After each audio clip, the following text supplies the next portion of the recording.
The next item of business, which is a statement from the First Minister on COVID-19. The First Minister will take questions at the end of her statement. I would encourage all members who wish to ask a question to press their request to speak buttons, and I call on Nicola Sturgeon, the First Minister.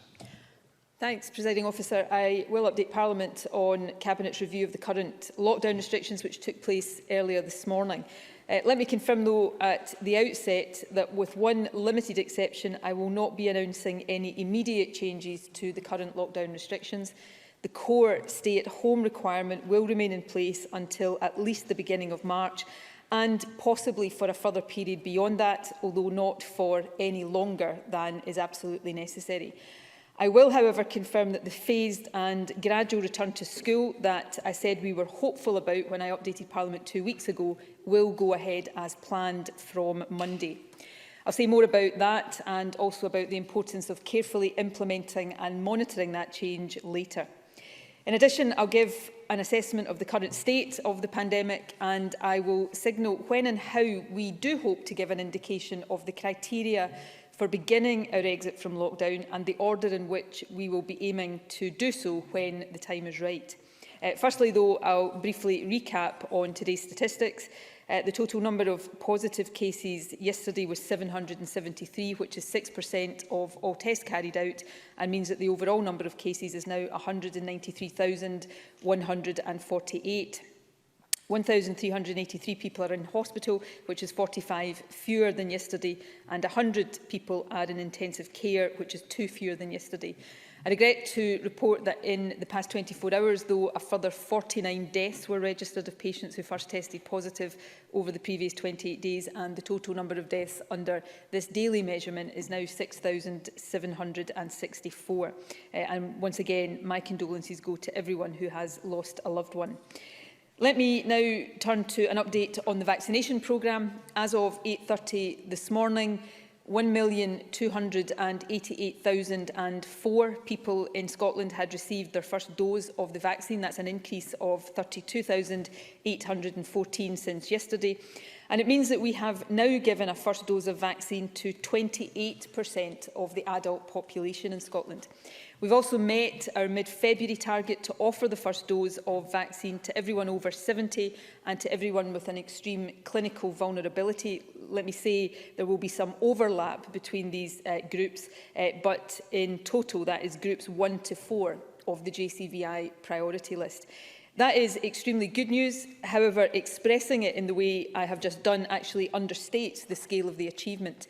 Vaccination hasn't simply been offered to everyone in these categories. Almost everyone in these groups has had the first dose of the vaccine. Uptake rates have been exceptional. So we've administered first doses to virtually all residents in older people's care homes and more than 90% of residents in all care homes. Virtually all of the over 80-year-olds living in the community have received the first dose, and so too have 94% of those in the 70 to 79-year-old age group. In addition, although this wasn't part of the mid-February target, we've also now vaccinated 58% of 65 to 69-year-olds, which is the JCVI priority group 5. Now, it's important to be clear that in any large-scale programme, there are bound to be some hiccups. So if you are watching and you are over 70, or if you have an extreme clinical vulnerability and you haven't yet heard about your vaccine, it may be that your letter has gone astray or that some other administrative problem has occurred.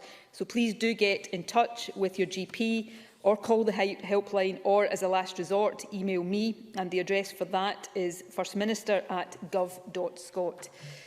Overall, though, the progress of the vaccination programme so far is outstanding, and I want to thank everyone planning and delivering the programme and also everyone who has come forward to be vaccinated. However, I would urge people to remember that even if you have now had the first dose of vaccine, you must still follow all of the lockdown rules. The protection from the first dose doesn't kick in for about 2 or 3 weeks, and even then, we don't yet know exactly what impact vaccination will have on the transmission of the virus. However, in the weeks ahead, we are very hopeful that vaccination will start to have a significant impact in reducing the number of people who die from COVID. In fact, we do think it is already having an effect in care homes where vaccines started being administered in the first half of December. At the end of December, more than a third of all COVID deaths, 34% to be precise, took place in care homes. However, in the most recent figures, that proportion had fallen to 18%.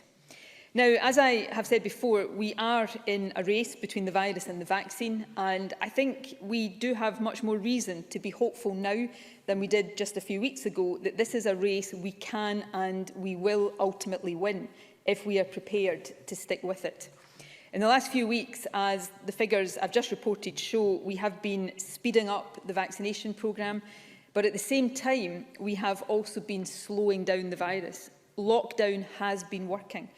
In the first week of January, an average of more than 2,300 new cases every day were being recorded in Scotland.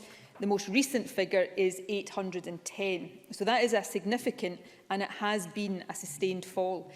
As a result of that, again, we can see this in the figures that we have been reporting in recent days, we're now seeing fewer COVID patients in hospital and fewer requiring intensive care treatment, although it's important to be very clear that our health service remains under very severe pressure. Test positivity has also declined significantly from around 11% at the start of January to around 6% now. So all of this, together with the progress on vaccination, is extremely good news.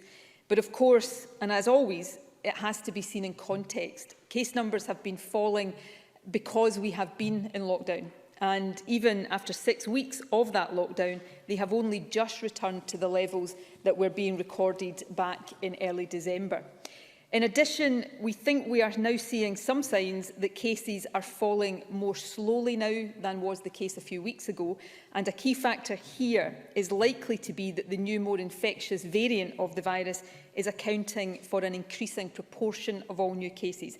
As of now, the new variant is responsible for more than 80% of all new cases being identified. And of course, we already know from our experience last autumn and again in December just how easily this virus can run away from us when there is already a high baseline of transmission within the community. All of that means that the situation we're in just now, while better and significantly improved, is still very fragile. I know that is frustrating, and I know it can seem counterintuitive. Over the last few weeks, the sacrifices everyone has continued to make have helped to bring about that good progress.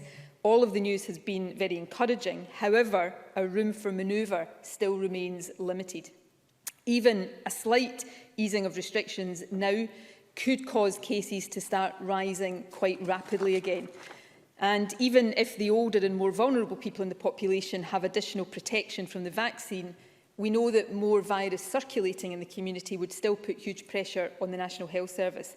It would also cause many more people to fall ill, and that includes younger people who we know can be vulnerable to what is called long COVID.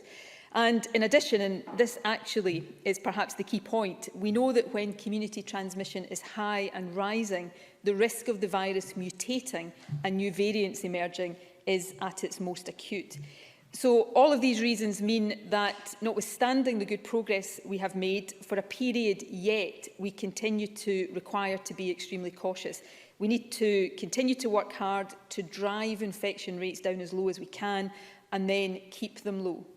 Of course, all of that said, we know that we cannot continue in lockdown indefinitely, so we do need to balance all of the different factors and plan a gradual phased return to as much normality as possible, as quickly as possible. And that is what the government is now very much focused on doing. But as we do so, there are 2 points that it is important for me to stress. Firstly, we must be driven much more by data than by dates. I know this is difficult given how desperate all of us are to get back to something closer to normality, but if we open up too quickly to meet arbitrary dates, we do risk setting our progress back. Indeed, because of the new, more infectious variant, our exit from lockdown is likely to be even more cautious than it was last summer. And secondly, probably for a while yet, 100% normality is unlikely to be possible. So in a world where we can't do everything immediately, we will need to decide what matters most to us. And that's why you will hear me and other ministers talk increasingly about trade-offs. And I'll offer 2 immediate examples to help illustrate that. As I'll come on to discuss shortly, we are very deliberately choosing to use the very limited headroom we have right now to get at least some children back to school, because children's education and well-being is such an overriding priority. But being able to get children back to education may mean the rest of us living with some other restrictions for longer. And that's a trade-off we need to be willing to make at this stage. And also, if we want to return as much normality as we can to life within Scotland, the need to live for a longer period with significant restrictions on our ability to travel overseas is likely to be inescapable. So what matters most is a question we will have to ask ourselves often in the weeks ahead. And it will be important for me and for the government to be very upfront about the choices we face. Now, I'm talking today in general terms, but I can confirm that the Scottish Government is currently preparing a revised strategic framework which will set out in much more detail when and how we might gradually emerge from this lockdown. We hope to publish this new framework next week, probably at this time next week, following discussions with the other parties in Parliament and also with business organisations, trade unions, third sector bodies and others. It will aim to set out how we will use and balance all the tools at our disposal, restrictions and advice, vaccination, test and protect and travel restrictions to restore on a phased basis greater normality to our everyday lives. It will set out as far as possible the conditions that we think need to be met in terms of the data for us to start lifting restrictions, and it will detail the broad order of priority for reopening, including what a return to a geographic levels approach might look like in due course. Again, though, I would emphasise that if we want to keep moving in the right direction and avoid setbacks, caution will be necessary, which is why the framework will also try to be clear about what we don't think will be possible for a while longer. So to give just one example of that, we are very likely to advise against booking Easter holidays, either overseas or within Scotland, as it is highly unlikely that we will have been able to fully open hotels or self-catering accommodation by then. However, for the summer, while it is still highly unlikely that overseas holidays will be possible or advisable, staycations might be, but this will depend on the data nearer the time. However, given the risk posed by new variants of this virus, it is really hard for me to overstate the necessity of being careful, cautious and gradual as we exit this lockdown if we want to avoid another lockdown later this year. And that means, for now, all of us continuing to abide by the stay-at-home requirement. Indeed, doing that for a further period is essential to permit the headroom necessary for the change I am about to confirm. In terms of the order in which we do exit lockdown, the Government has always made clear that education should be the top priority. I announced 2 weeks ago our preliminary decision that preschool children, pupils in primaries 1, 2 and 3, and a limited number of senior phase students who need access to school for essential practical work would return from Monday, 22nd of February. I also said that from the same date, we hope to enable a limited increase in the provision for vulnerable children, specifically those with the most significant additional support needs, where schools believe that this is essential. So I'm pleased to confirm today that, in keeping with the advice of our expert group, this first phase of the reopening of schools will go ahead as planned on Monday. Now, we will need to monitor the impact of this change very carefully before taking any further decisions. However, I hope we will be able to set out the second phase of school reopening in 2 weeks' time. I want to be clear, though, to give particularly parents as much clarity as possible at this stage, that the need to properly assess the impact of this limited reopening means that we think it unlikely at this stage that there will be any further return to school before the 15th of March. Now, as we consider these issues, we are, of course, doing everything we can to ensure that schools are as safe as possible for children and for the education workforce. As senior phase pupils, teachers and school staff start to return, we will be making at-home lateral flow tests available to them twice a week as part of a wider package of in-school mitigations. Comprehensive testing guidance has now been issued to schools and local authorities, and as of yesterday, more than 2,200 schools had received deliveries of test kits. We're also working with Young Scot to provide online information and support for senior phase pupils who want to take part in the testing programme. In addition, senior secondary pupils will be required to observe 2 metres physical distancing while in school and on school transport in the period immediately after the return. And we are also publishing today updated school safety guidance developed with the Education Recovery Group. This sets out a range of additional safety mitigations, and to help implement them, we will be providing local authorities and schools with an additional £40 million as part of a wider £100 million package to accelerate school recovery, and the Finance Secretary will confirm details of that investment later this afternoon. Now, the final point I want to make about schools before setting out a more general message about the phased reopening is that the National Qualifications 2021 group will soon publish further details on how qualifications will be awarded this year in a way that fairly reflects pupils' experience of remote learning. We've also decided that all teachers and lecturers involved in awarding national qualifications this year will receive a one-off payment of £400. This will be paid to part-time teachers on a pro rata basis, and 2 days will be set aside for teachers to work on assessments this year. Further details concerning the payment and these assessment support days will be provided shortly. Now, the steps that I have set out just now are clearly of great importance.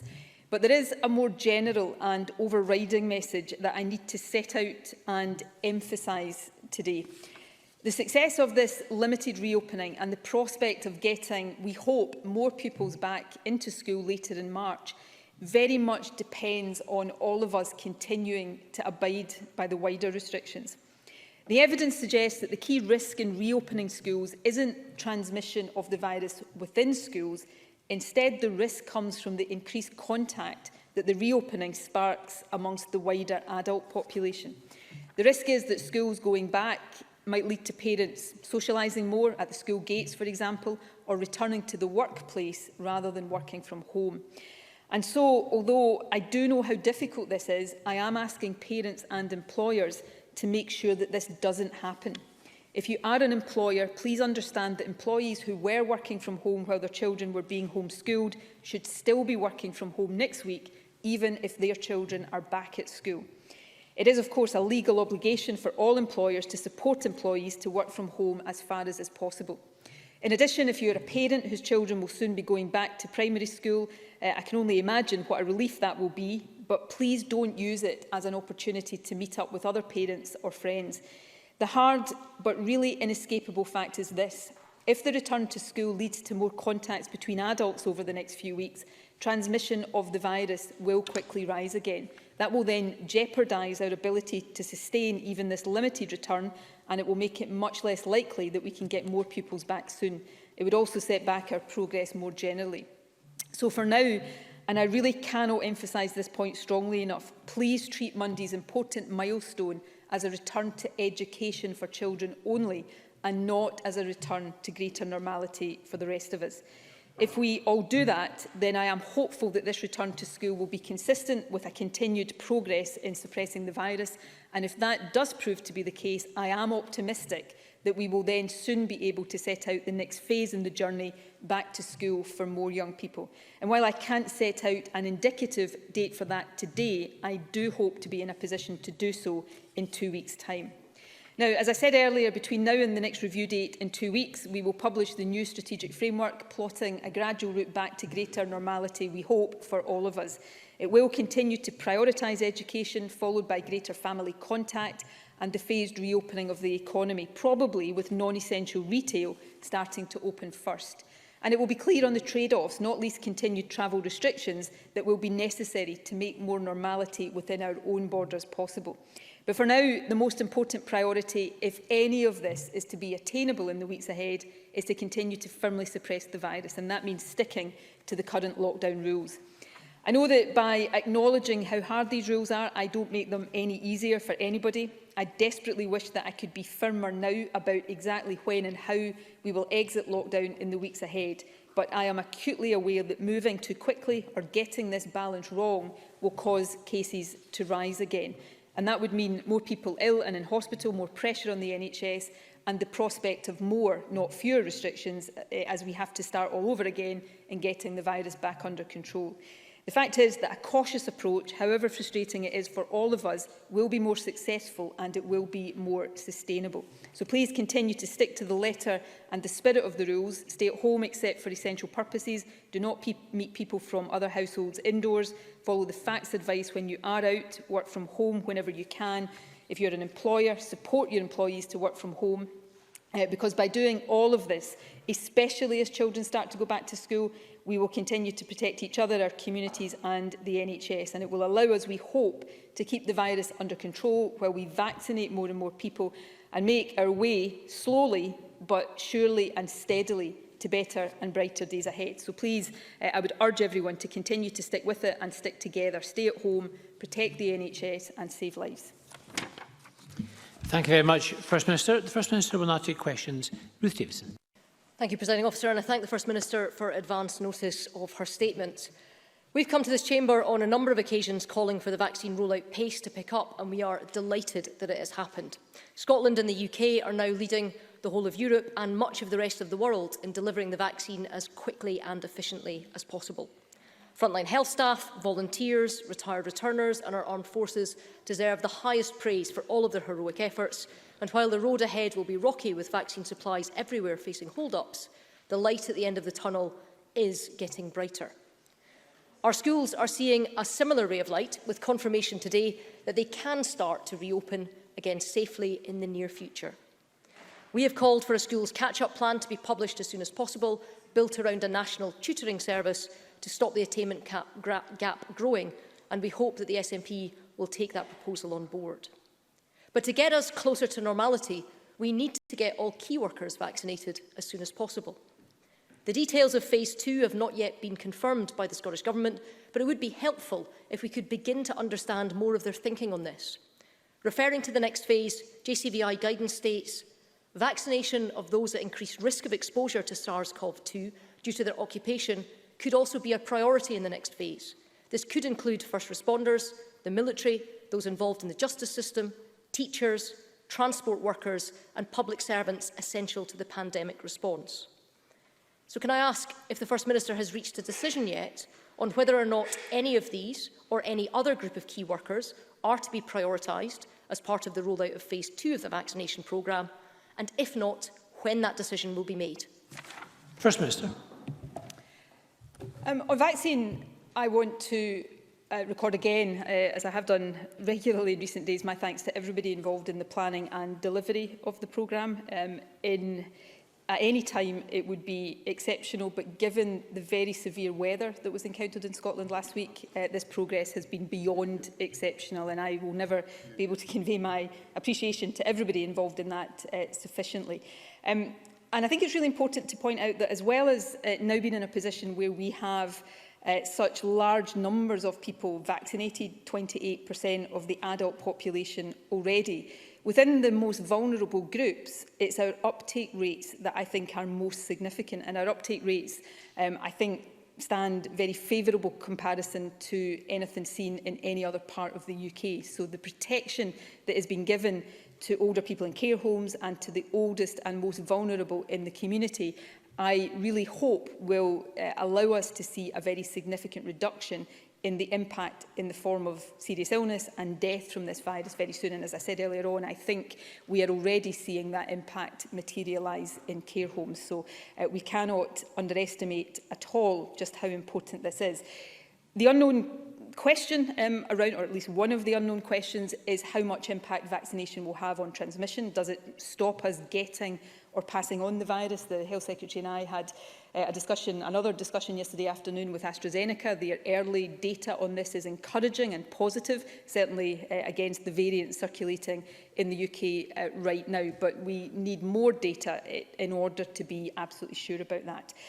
Second point on schools, I said that we will be making additional funding available to schools for a school recovery, to accelerate a school recovery programme, and both the Finance Secretary in terms of the money and the Education Secretary in terms of the detail will set out more shortly. Let me just re-emphasise the point I made here. If this gradual phased return to school is to be successful as we want it to be and lead to a more substantial return, the rest of us have to shoulder our responsibility to make sure it is limited at this stage to children going back to school and doesn't trigger a wider return to greater normality, because that would set us all back considerably. On the point about the next phase of the vaccination programme, briefly, Ruth Davidson says the Scottish Government hasn't set this out yet. I don't think any government across the UK has set out the detail of this yet, because we are all considering not just sort of provisional advice from the JCVI, but waiting to see whether the JCVI has more considered advice on the order that we would prioritise vaccination of the rest of the population after we've done everybody over 50 and everybody with underlying health conditions. We will set that out as quickly as possible, but all governments do take care to take and to follow the expert advice so that we get this as right as possible. So we'll focus on completing the JCVI priority groups right now, and over the course of the next few weeks we'll then give an indication of the order of priority of the rest of the population after that. Thank you. Jackie Bailey to be followed by Alison Johnson. Can I thank the First Minister for an advance copy of her statement, and also wish to pass on my condolences to those who have lost loved ones to COVID. Firstly, can I thank all those involved in delivering vaccinations? They have done a tremendous job and deserve our gratitude. The First Minister will be aware, though, that NHS England and NHS Wales have both said they will complete the vaccinations of the JCVI target list, that's all those over 50, and the clinically vulnerable, by the end of April. But here in Scotland, we won't be completed until the end of May. Can she explain why there is a month difference, and whether she will commit to completing those vaccinations by the end of April too? Secondly, the First Minister will be aware of the concerns about, if John Swinney would care to stop muttering, Presiding Officer, I might be able to progress with my question. Secondly, the First Minister will be aware of the concerns about supply, resulting in the partial closure of vaccine centres such as Ravenscraig, which is down to weekends only, Port Glasgow and Greenock, down from 7 days to 2 days a week, and reduced hours reported in Paisley and Renfrew. So can I ask the First Minister, when will the supply issues be resolved? Will the Government be able to ramp up vaccinations again so we can catch up on the backlog? And can she guarantee that everyone due their second dose of the vaccine will get it within the 12-week time frame? First Minister. On that last point, firstly, yes, and that is part of the reason why we have indicated a slight slowdown in the pace of vaccination over the next couple of weeks, but I'll come on to that in more detail. In terms of the vaccination of the remainder of the JCVI priority groups, we're all working to pretty much the same timetable. We've actually said early May. I think I've said that on repeated occasions. And we've been a little bit cautious around that because of the continued uncertainties around supply. But given the pace we have set, where for the last week or so, slightly longer than that, Scotland has been recording a daily vaccination rate, which is not just the fastest in the UK, but has actually been the fastest in the whole of Europe. So I think that success gives me great confidence, although we monitor this literally on a daily basis, that if we have the supplies that we need to have, we will be able to vaccinate quickly and not just hopefully meet those targets, but actually be in a position where I would hope we could even exceed those targets. Now, coming on to supply, Jackie Bailey asked me if I'm aware of the concerns about supply. It's actually me and the Health Secretary who have alerted people over the last few days to the concerns about supply, so that we're being really transparent about the issues we are grappling with. Let me just set out briefly what they are. We're dealing with three factors that all come together. Firstly, and this is really good news, we have vaccinated more than 75,000 extra people compared to the deployment plan that we published a few weeks ago. That's because the uptake rates have been so high. So we've actually vaccinated at this stage more people than we thought we would have done. That's point one. Point two is that Pfizer have not reduced the overall number of doses that we will get, but rephased the delivery of those. So we know over the next couple of weeks, we are getting slightly less in supply than we thought originally we would be getting. And thirdly, which I've already alluded to, we are at that stage of the programme now where we have to start keeping back some doses to start vaccinating people with second doses. So that combination of factors mean that we think for a couple of weeks, instead of doing the 60,000 a day that we were doing over the course of last week, we'll be doing more in the region of 30,000. That means some vaccination centres, they've not closed, but they're going from 7 days a week to 5 days just to manage that reduction. And then as soon as the supplies start coming through, which is the bit we are just not in control of because we don't manufacture the vaccine. As soon as the supplies start to come through, that ramps up again and we'll be hitting the pace that we were hitting last week, which, just to remind everybody, was the fastest vaccination programme anywhere in the whole of Europe. So there are big challenges here, and what we are trying to do is be open about those challenges while making sure that we're vaccinating people as quickly as possible. But the people out across the country who've been delivering this deserve our grateful thanks because they've been doing an absolutely fabulous job, and it's to their credit that I can say for the third time in this answer, the fastest programme in the whole of Europe. Alison Johnson to be followed by Willie Rennie. Thank you. I'd like to extend my thanks to all involved in delivering the vaccination programme in Scotland.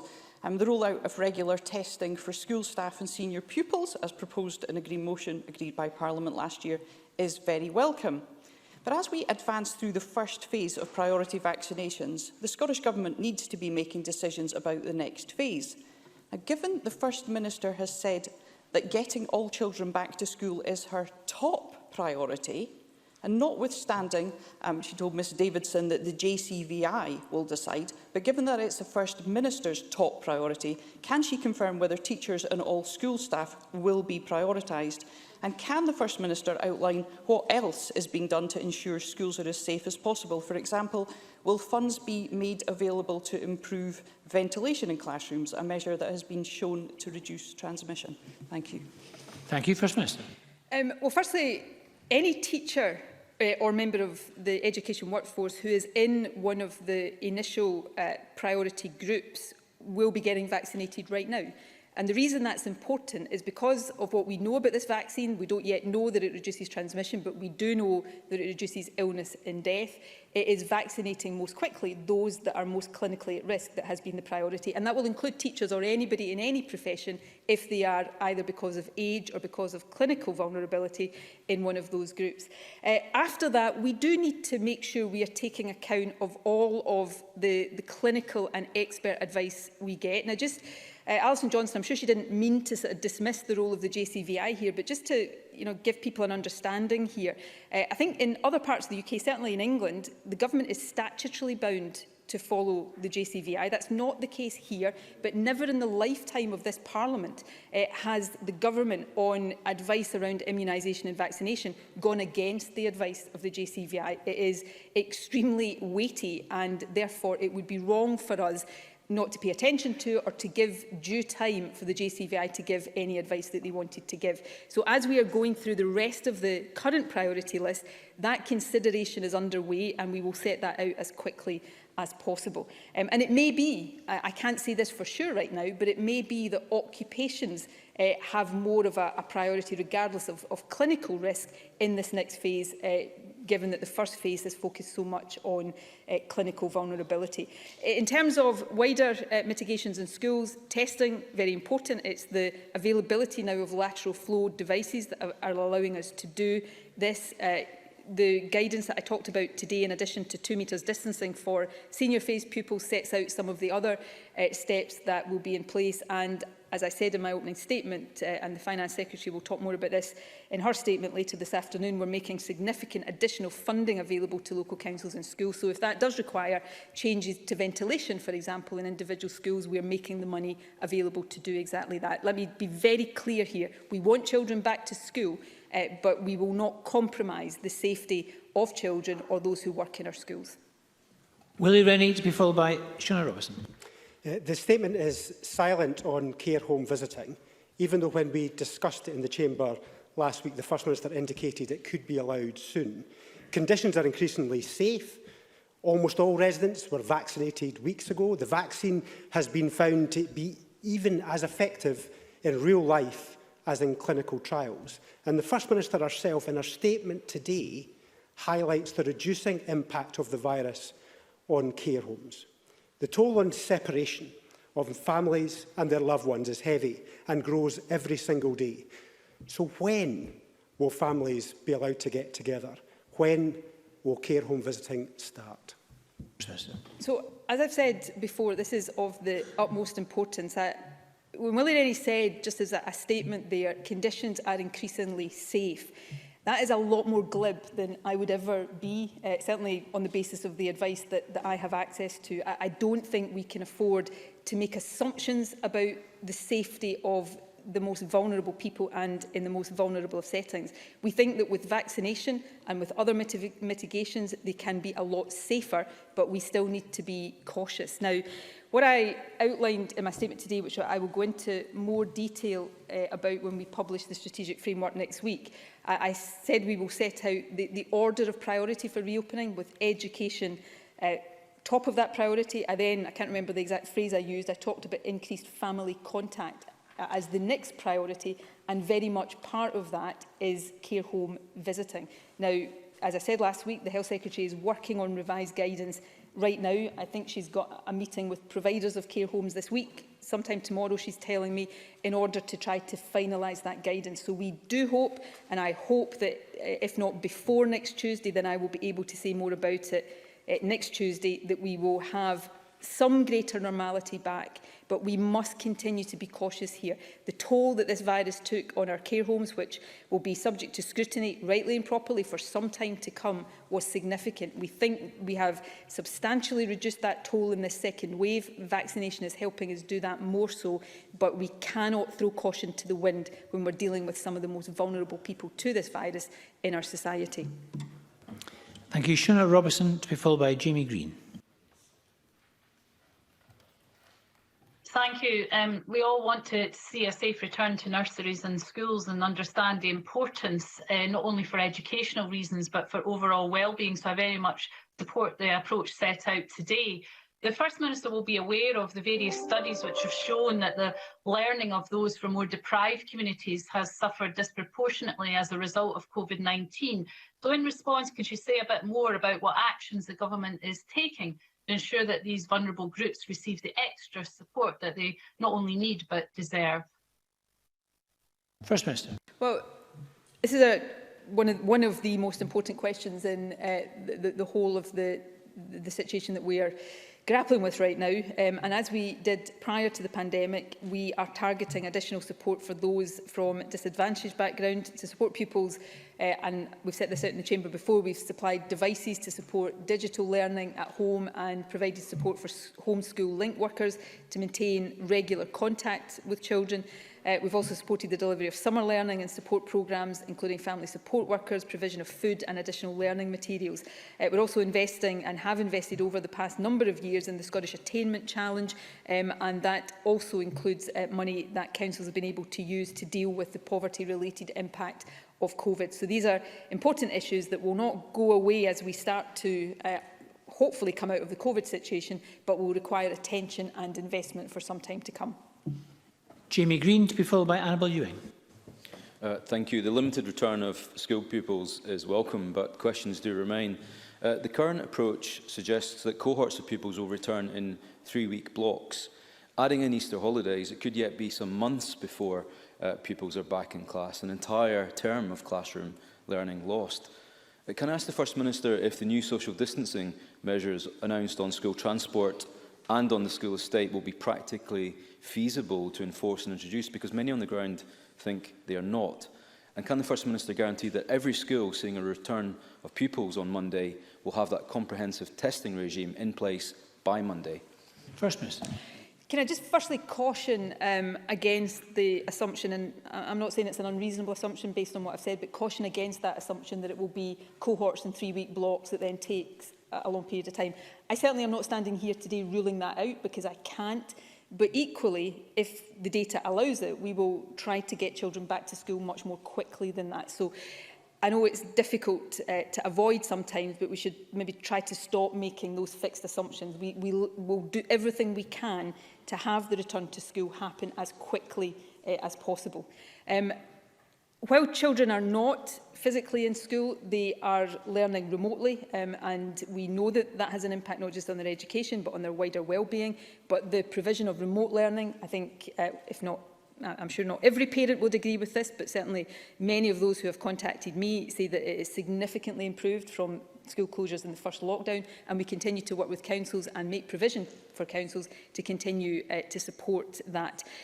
Similarly, every reasonable step will be taken to make sure school buildings are as safe as possible for children as they return. And in that context, yes, I am assured that every school for the senior phase, where pupils are returning next week, have the testing provision in place. As I said in my statement, more than 2,000 schools have had test kits already delivered. There is guidance there about how they should be used and how the impact of that will be monitored. So that's an important step forward, and we continue to work with those across education to take whatever additional steps are necessary.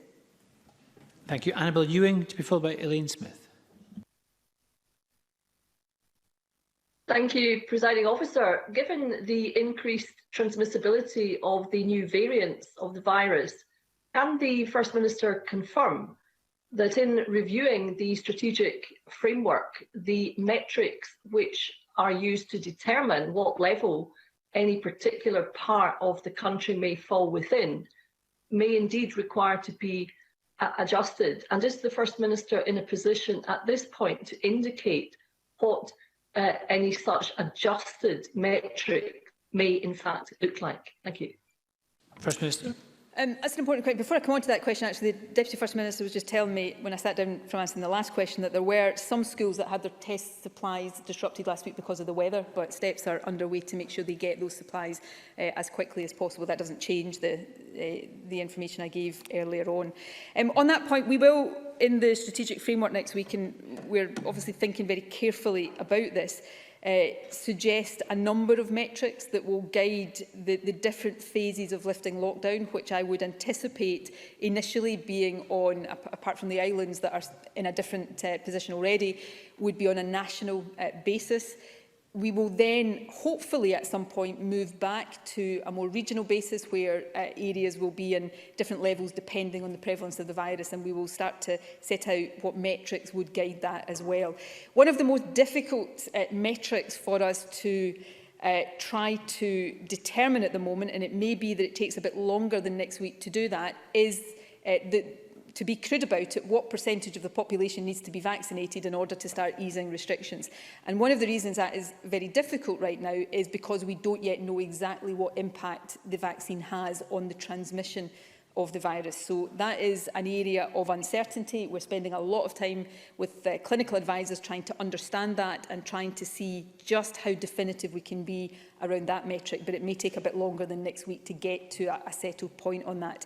But we are, on the other metrics, people will remember the metrics and the indicators used in the last version of the strategic framework that guided the levels decisions.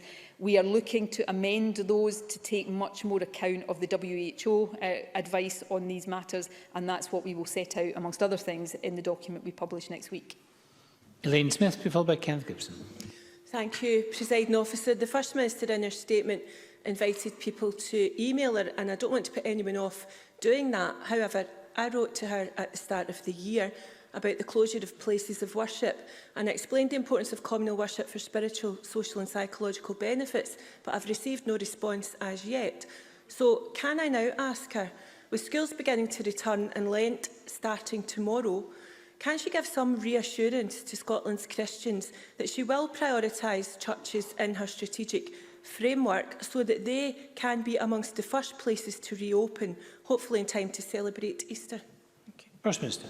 We will try to get places of worship back to normality. Places of worship are not closed, but of course the ability to worship normally and freely is restricted, and I deeply regret that, as I know everybody does. So we want to get that back to normality as quickly as possible. Without preempting what we will set out in the strategic framework next week, I think you will see that there is a priority given to getting places of worship open again, given the importance we attach to that. So we will continue to try to do that as quickly as possible. And what I would say to people, and I know many people feel very strongly about this, and I do understand that, but nobody in the government, and that includes me, wants to have anywhere operating less than normally for any longer than is necessary. Now, with some settings, that is easier to bear for people than others. Schools, we know how difficult it is. Care homes, we know how difficult places of worship as well. So as we get the virus suppressed, as we continue to make progress with vaccination, that is what I mean when I say we are going to have to make choices about what matters most to us. Sometimes these will be difficult choices, but the more we can build a consensus about the things that really do matter, and I would include places of worship in that, then the more I think we can come out of this lockdown in a sensible and sustainable way and hopefully avoid the need for another one later in the year. Kenneth Gibson, to be followed by Liz Smith.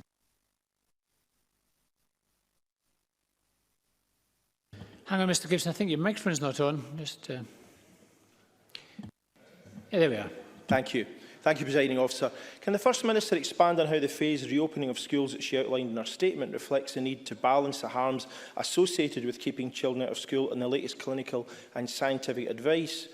And how will the Scottish Government continue to support childcare providers who have experienced financial pressure due to the pandemic and the restrictions placed upon them? First Minister.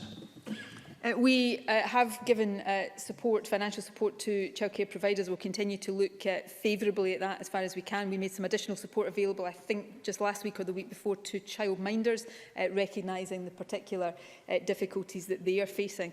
In terms of the balance that we're trying to strike here, it's not an easy balance. These judgments are often quite fine, but we do recognise the harm that has been done to young people of all ages, from being outside school, away from their friends, away from the normal experiences of growing up. So we want to introduce normality there as much as possible. But we do know, and we think school environments with the right mitigations in place are safe.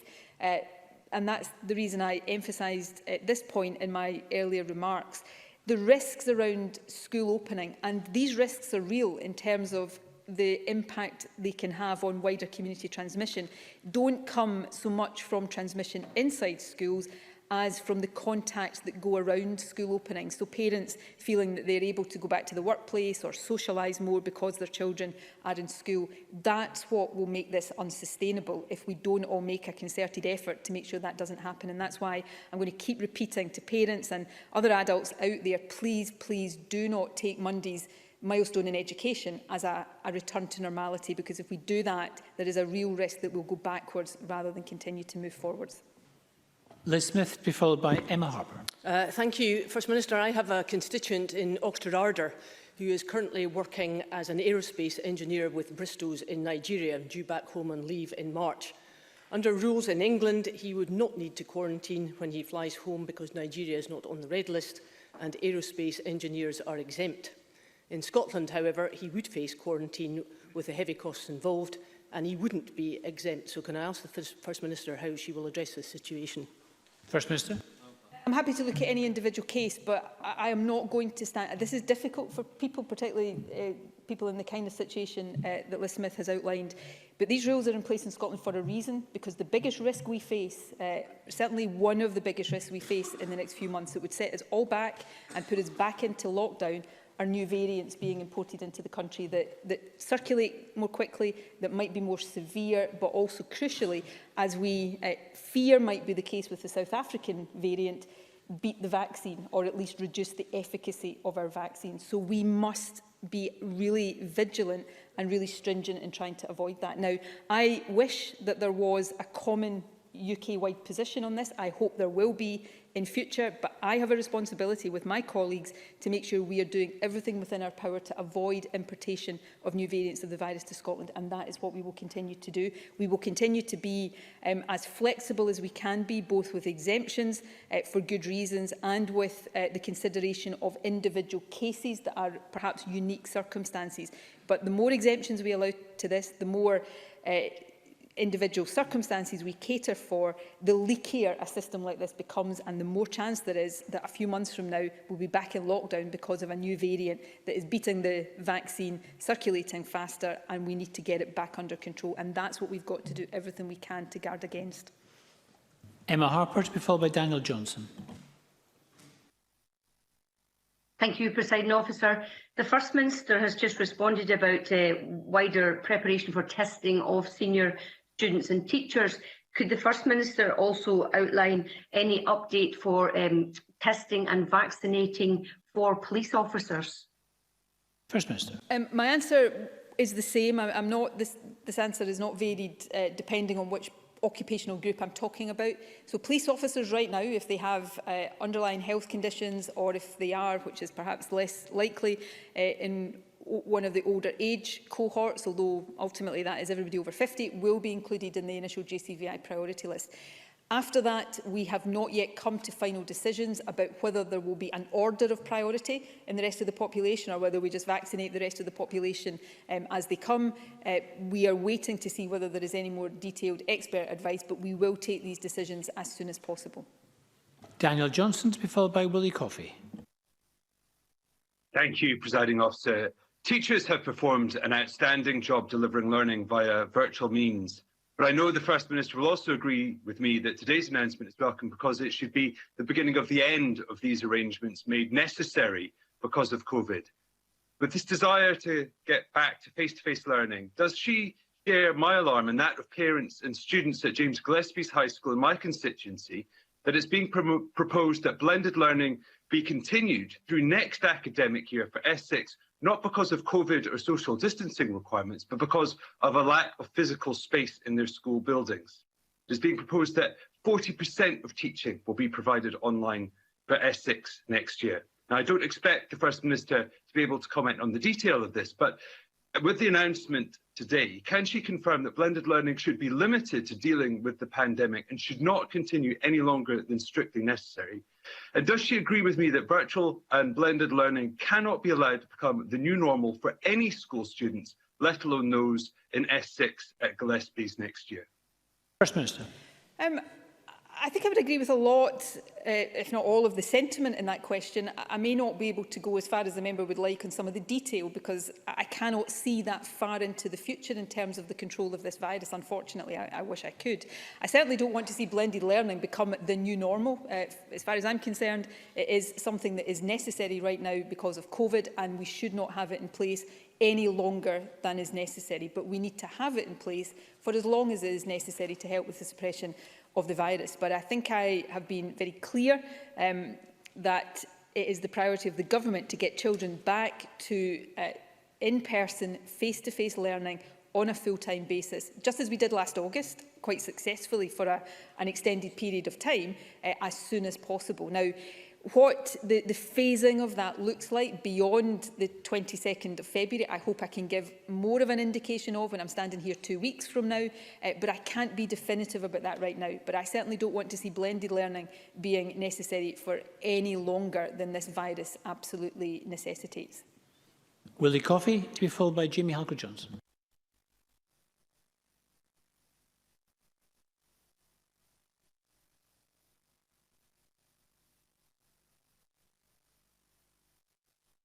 Thank you, Presiding Officer. I wonder, could I ask the First Minister if she can clarify when general patients in hospital who are potentially there medium to long term will get their vaccine?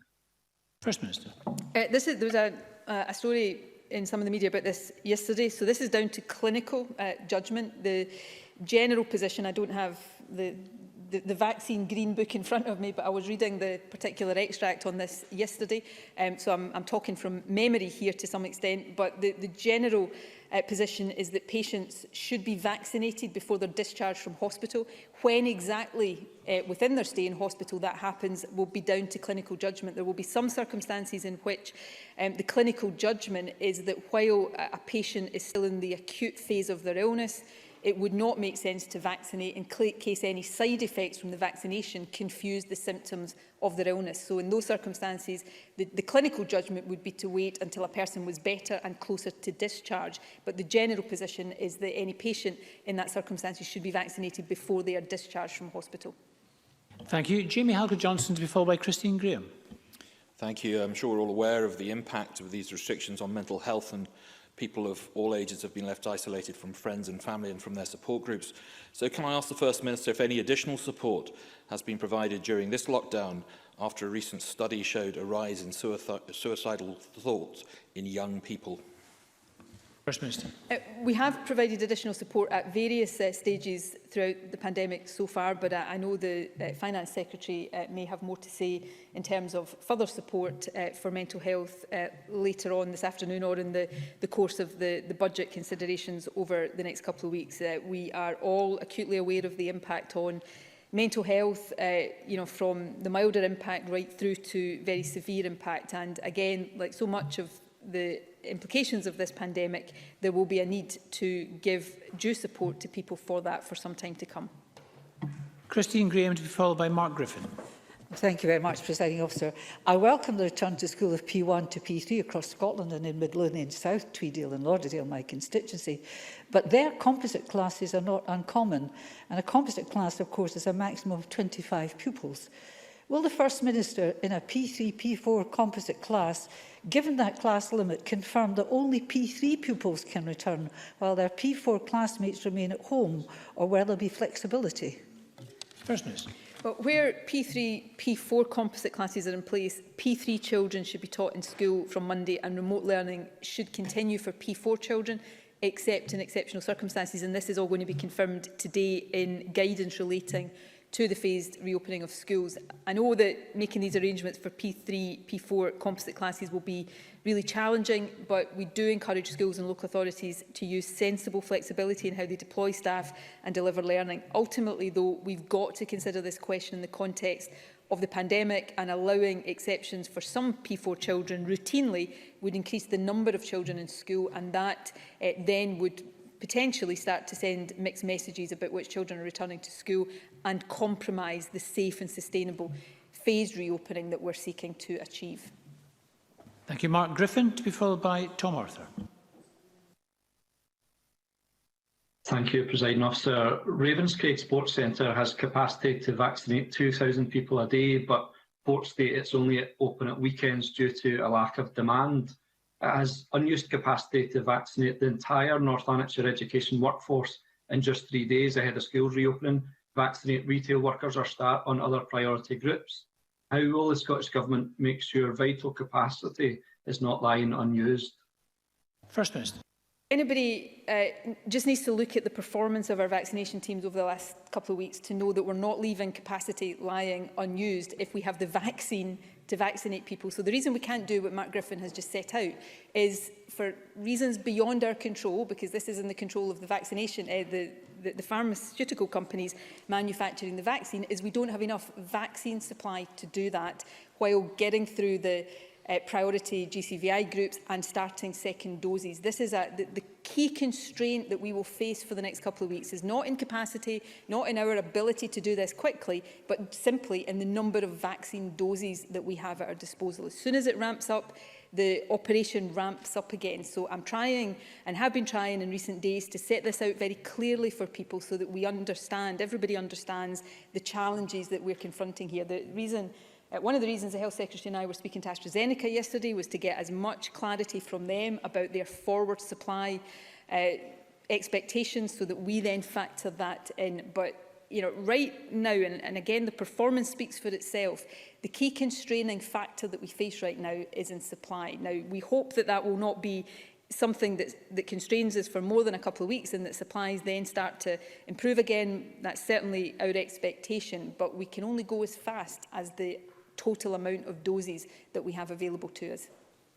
Thank you. Apologies, it's not Mr Arthur next. Maurice Corrie, to be followed by Polly McNeill. Thank you, Presiding Officer. Travel to and from Scotland for our Merchant Navy crews is vital for their continued essential work and employment contracts. Can the First Minister confirm that the Scottish Government will continue to comply with the arrangements currently in place as agreed between the United Kingdom Government, the British Chamber of Shipping and officers and crew unions? These arrangements cover quarantining procedures when they return on leave to the United Kingdom, often from extended tours of duty, particularly during the current COVID pandemic.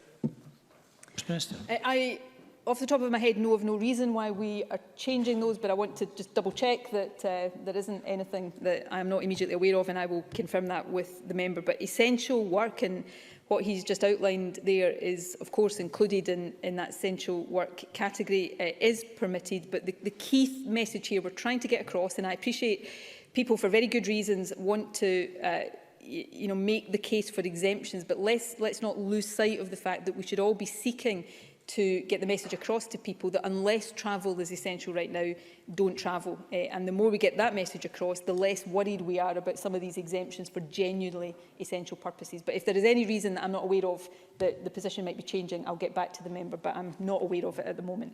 And Pauline McNeill. There is a huge disparity in the online teaching across schools. Some children have been taught by Teams and others have online access only, and some children are not adapting very well to this. I wonder if the First Minister thought there was a case for more of a national approach to ensure that there's some basic uniformity in what children receive. And could the First Minister, when the time is safe, encourage more one-to-one tuition where that's possible? Because many children have struggled through this pandemic and going to need one-to-one tuition to get them back on track. First Minister. Look, these are always difficult balances to strike. If we had tried to impose national uniformity on this, I suspect, and I don't mean this critically, it's just a fact of life, I would have had lots of members saying surely schools know their young people best and we should allow schools greater flexibility. So schools do know their young people best, and I think it is really important to trust that professional judgment of teachers and how they provide this. But we know while children or some children are out of school, we need to continue on an ongoing basis to make sure that the remote learning offer is what it needs to be. eSchool, of course, has already got provision for tutoring and additional support, and that is really important. But all of this brings us back to a central point here. We want to get children back into school in person full-time as quickly as possible, and that means the rest of us for a little while longer all agreeing to live with these tough restrictions so that we can create the headroom in the fight against this virus to make that possible.